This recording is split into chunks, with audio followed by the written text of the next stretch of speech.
From Montana's news leader, this is the MTN Noon News. Good afternoon and welcome to your MTN Noon News for this Wednesday. I'm Hailey, Monaco. A federal lawsuit challenging the government's termination of foreign student visas was heard in Missoula this week. The case stems from a Trump administration initiative that targeted international students, 2 of which attended Montana State University. MTN's Emily Brown reports on yesterday's hearing. A federal case involving the abrupt termination of 2 Montana State graduate students' F1 immigration status is being deliberated on in Missoula. This suit was brought about mid-April after the ACLU filed on behalf of MSU students whose F1 student status was revoked.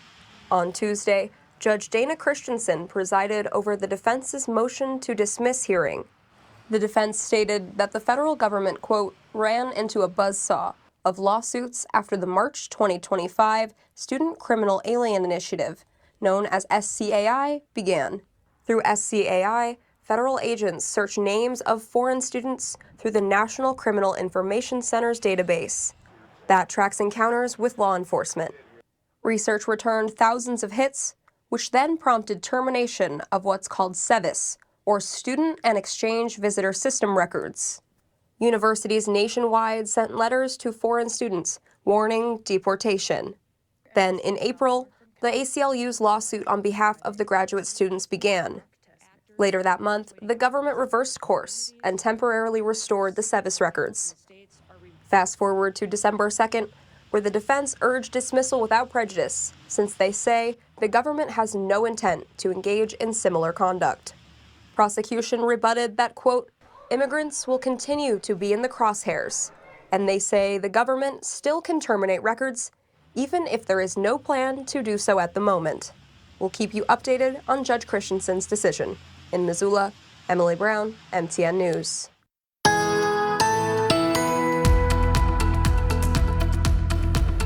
For some of us, a pretty quiet day today. Others, not so much. Now, looking pretty good in our state capital, Helena, with some sunshine there. Cloudy skies not showing up there in Missoula right now, but we do have some clouds. Also, looking pretty good in Sydney, but some portions of eastern Montana, we are getting a little bit of snow. There's Miles City there. You can see some of those flurries coming down.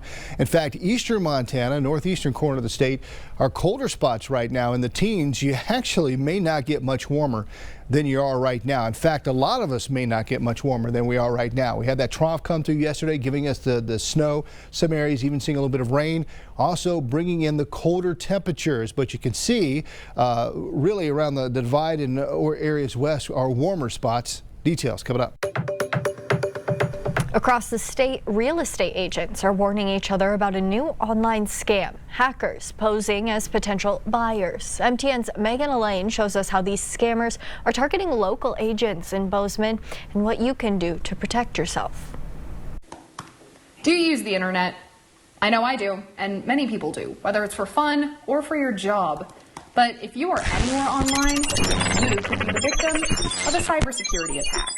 They had sent a Zoom link and wanted her to click on it. Courtney King has spent more than 30 years in Bozeman real estate, and she's run into more scams than she can count. Wanting you to click on it, and then they get total control of your computer. Courtney says a new Zoom scam is making the rounds. Hackers posing as buyers, sending phishing links to agents.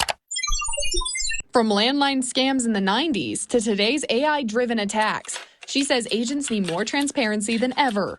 I recently started the Facebook group to let people know about all the new real estate scams, and I think they're just going to get more prevalent. And it's not just real estate scams. She's even been targeted by someone pretending to be Airbnb. I didn't think of it at first, and then when they asked if I wanted to change my password on my account, I was like, wait, I am getting scammed. So I went to Hoplite Solutions, a local cybersecurity firm, to dig into these phishing tactics. Someone sending an email, someone clicking on a link, a device coming online, what have you, someone installing a new app. And we take that information, analyze it, and look for anomalies. Hoplite President Anthony Kokenauer tells me their threat intel team recently flagged multiple real estate-related scams in Montana. Acting as a broker, they may also be acting as a false buyer. Anthony says scammers aren't just tech savvy, they're studying people. Need to get you out of your comfort zone and onto their turf.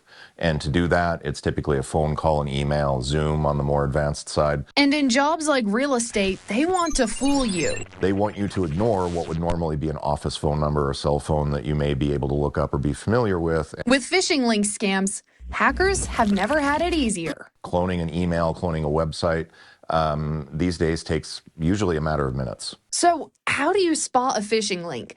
Anthony says tools like urlscan.io can break down a link in seconds, even tell you what country it came from. But most importantly, Anthony says, trust your instincts. Take a moment to validate an identity. And Courtney agrees. So you just have to pay attention, and when something's not right, go with your gut. In Bozeman, Megan Elaine, MTN News. The Real ID just became a reality this year, but the rules are already shifting. Starting next year, you can fly without one, but it will come at a cost. MTN's Jonathan Ambarian breaks down the proposed fees. The next time you're packing up for a trip to the airport, you may want to double-check your identification. Starting on February 1st, the TSA says it's going to be charging a $45 fee if travelers don't have either a Real ID or another form of compliant identification. A Real ID requires more documentation than a standard driver's license. To get it, you need to show proof that you're a U.S. citizen or permanent resident. For years, officials have warned that people eventually won't be allowed to fly without a Real ID, passport, or other allowed alternative. After February, they say people without acceptable ID will be able to get aboard, but only if they go through an alternative identity verification that will cost money and could lead to delays. In Montana, replacing your driver's license with a Real ID costs an extra $25. Jim Ford was on his way from Helena to Houston Tuesday. He says he got a Real ID soon after it became available in Montana, even though the requirement to use Real ID was delayed time and time again. I didn't want to have anything interfere with my travel arrangements. I knew all the other states were going towards it, so it was only a matter of time before it was going to be required. You can recognize if your driver's license is a Real ID by a gold star in the corner. Nationwide, the TSA estimates 94% of Americans are already using a Real ID or another compliant form of identification. In Montana, the Motor Vehicle Division says just 42% of people have Real ID compliant licenses. But all the travelers I spoke with Tuesday either had Real IDs already or used passports instead, so they didn't see a need to upgrade. If you'd like to apply for a Real ID, you can schedule an appointment with Montana MVD online. You can find a link on our website. In some cases, department leaders say they'll even be able to accommodate same-day appointments. In Helena, Jonathan Ambarian, MTN News.